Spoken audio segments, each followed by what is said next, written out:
혹시 늙지 않는 약이 있나요? 늙어 보이지 않게 머리숱을 유지하는 약이라면 있는데요. 미녹시딜하고 프로페시아라고. 아니요. 진짜로 좀 신체 능력이 젊은 때처럼 유지되고 피부도 안 늙는 그런 거요. 외계에서 오셨습니까?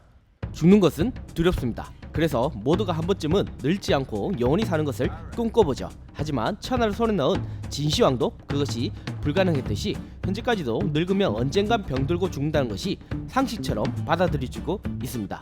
그런데 그 상식이 송두리째 바뀔 수도 있을지 모릅니다. 이제 몇 년 후면 젊은 모습과 젊은 두뇌를 그대로 유지할 수 있는 불로장생의 약이 시판될 수도 있거든요.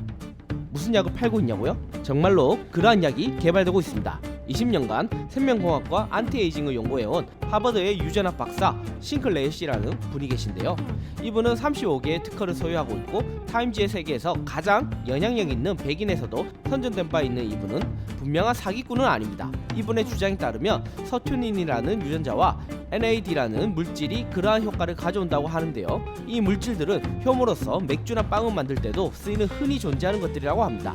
싱클레어 박사는 아주 오래전부터 쥐를 굶기면 오래 사는지 그 이유를 연구해 왔는데요.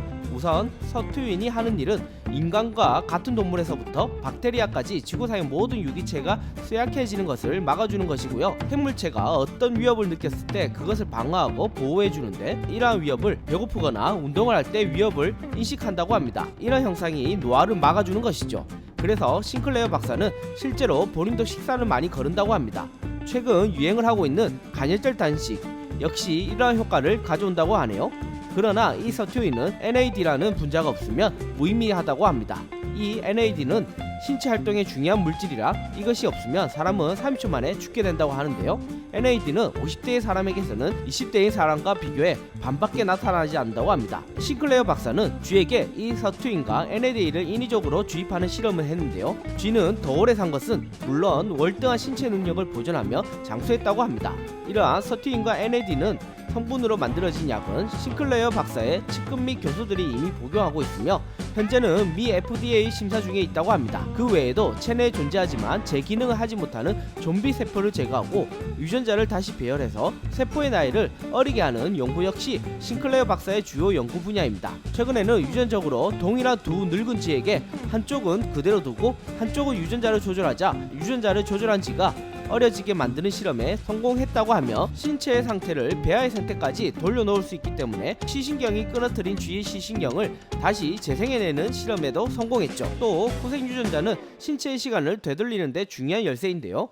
유전자는 그 자체로 노화가 불러오지 않지만 후생 유전자가 점점 낡고 둔해져서 신경세포가 피부세포처럼 작동하게 만들고 콩팥의 세포가 마치 근육세포인 것으로 착각하는 듯 노화의 원인이 이 후생 유전자에 있다고 많은 지적이 되고 있습니다. 그래서 이 후생 유전자를 젊을 때처럼 복구하면 각각의 세포들이 정확하게 제 기능을 하게 되어 신체의 나이를 되돌릴 수 있다, 그런 말이죠. 어떻게 후생 유전자를 복구시킬까요? 바로 줄기세포 치료 방법. 유전자를 추출해내어 어리게 다시 배양시키고 그것을 신체 내에 주입시키는 줄기세포 치료가 그 복구 방법입니다. 이제껏 많은 세상의 변화가 있었지만 이 약이 시판된다면 인류의 역사상 가장 획기적인 변화일지도 모르겠습니다. 하지만 이런 약이 개발된다면 제약회사는 매우 비싼 값에 팔지 않을까요? 싱클레어 박사는 이 일이 인류에게 도움이 되기 위한 것이지 부를 축적하기 위함이 아니며 자신이 이 약을 팔 회사의 대주주로 있으면서 가장 가능한 많은 사람이 이 약을 복용할 수 있도록 할 것이라고 합니다. 또한 노인들의 수명이 늘어나며 지구상의 전체 인구 숫자가 늘어나 여러가지 문제를 초래한 것이 아니냐는 걱정에 싱클레어 박사는 노인들의 신체 능력이 젊어짐으로써 노인들을 보살피는 비용을 획기적으로 줄이고 생산에 참여하게 함으로써 지구의 온난화와 교육 등 다른 영역에 각 국가가 그 예산을 쓸 수 있을 것이라고 답하고 있습니다. 다시 젊어질 수 있는 약, 그리고 늙지 않는 약이 나온다면 여러분도 드실 건가요? 이상 이유가 궁금한 시채널 이유식이었습니다. 감사합니다.